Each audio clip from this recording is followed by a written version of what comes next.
लड़की ने कहा, मुझे माफ कर दो माँ। लिखी आखिरी छोटी सी चिट्ठी को फाड़ दिया। फिर उसने अपना सामान समेटा और अपने ही बिस्तर पर पेट्रोल डाल दिया। आखिर में उसने लाइटर फेंक दिया। यहाँ तक कि माँ का दिया हुआ आखिरी तोहफा भी उसने छोड़ दिया। इसके बाद पिता और बेटी दोनों दृढ़ निश्चय के साथ उस घर को छोड़कर चले गए। जब माँ ने खबरों में अपने ही बंगले में आग लगने की खबर देखी तो घबराकर घर की तरफ भागी। तभी उसे एहसास हुआ कि उसने हमेशा के लिए अपने पति और बेटी को खो दिया है। असल में लड़की का जन्म ही बिना चाहत के हुआ था। सालों पहले एक आदमी ने 1 करोड़ रुपए देकर महिला के परिवार का सारा कर्ज उतार दिया था। एक ही शर्त पर शादी और बच्चा।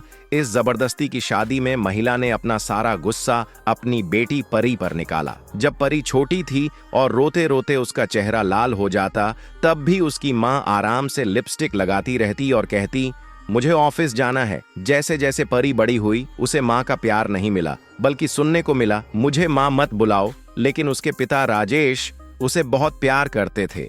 वो उसे गोद में लेकर दवा देते, उसकी एलर्जी का ध्यान रखते और हर चोट पर सबसे पहले दौड़ कर आते। फिर भी परी को माँ का प्यार चाहिए था। उसने 3 माफी कार्ड बनाए और अपने पिता से कहा, पापा मैं माँ को 3 मौके दूंगी। अगर ये तीनों खत्म हो गए तो हम यहाँ से चले जाएंगे। पहला मौका जल्दी ही खत्म हो गया। एक दिन घर पर मेहमान आए। माँ की खास दोस्त नेहा और उसकी बेटी रिया। रिया ने परी का खाना छीन लिया, लेकिन माँ ने बिना कुछ समझे परी को ही डांटा, माफी मांगो। परी रोते हुए बोली, सॉरी माँ। फिर वह माँ के लिए सूप लेकर आई, लेकिन रिया ने जानबूझकर उसे गिरा दिया। माँ ने अपनी ही बेटी को धक्का दे दिया और रिया की चिंता करने लगी, जबकि परी का हाथ जल गया था। इसके बाद नेहा ने चालाकी से परी के खाने में फूल गोभी मिला दी, जबकि उससे एलर्जी थी। माँ ने जबरदस्ती उसे वही खाना खिलाया और थोड़ी ही देर में परी की हालत खराब हो गई। तभी राजेश आकर उसे अस्पताल ले गए। रास्ते में परी ने पहला माफी कार्ड फाड़ दिया, लेकिन बात यहीं खत्म नहीं हुई। एक दिन परी ने अपनी बचत से माँ के लिए एक छोटा सा गिफ्ट खरीदा, क्योंकि उसने देखा था कि माँ को गर्दन में दर्द रहता है। लेकिन जब वह देने गई तो माँ फिर से नेहा और रिया के साथ थी। रिया ने चालाकी से खुद को चोट लगने का नाटक किया और परी पर इल्जाम लगा दिया। बिना कुछ पूछे माँ ने परी को थप्पड़ मार दिया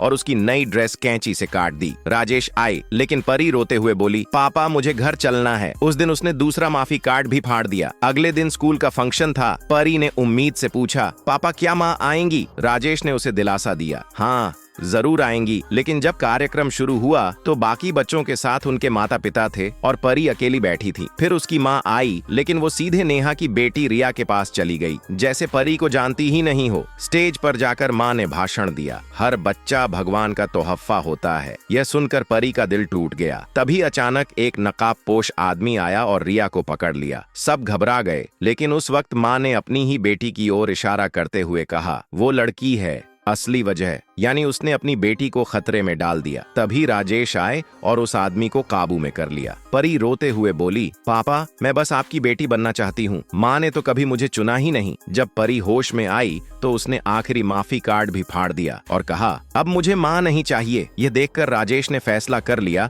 कि वो अपनी बेटी को लेकर कहीं दूर नई जिंदगी शुरू करेंगे। उन्होंने घर में आग लगाकर सब कुछ खत्म कर दिया और चुपचाप चले गए। जब माँ वहाँ पहुंची और जलता हुआ घर देखा, तभी उसे समझ आया उसने अपने सबसे प्यारे लोगों को हमेशा के लिए खो दिया है। माँ कविता अपने झूठे रिश्तों और स्वार्थ में उलझी रहती है, जबकि नेहा और उसका पति चालाकी से उसके घर में रहने लगते हैं। वो लोग मासूम बनकर उसके घर और जिंदगी पर कब्जा करने की कोशिश करते हैं। दूसरी तरफ राजेश और परी अपनी नई जिंदगी शुरू करते हैं, दूर जहां कोई उन्हें ढूंढ न सके। नेक्स्ट पार्ट के लिए सब्सक्राइब करें।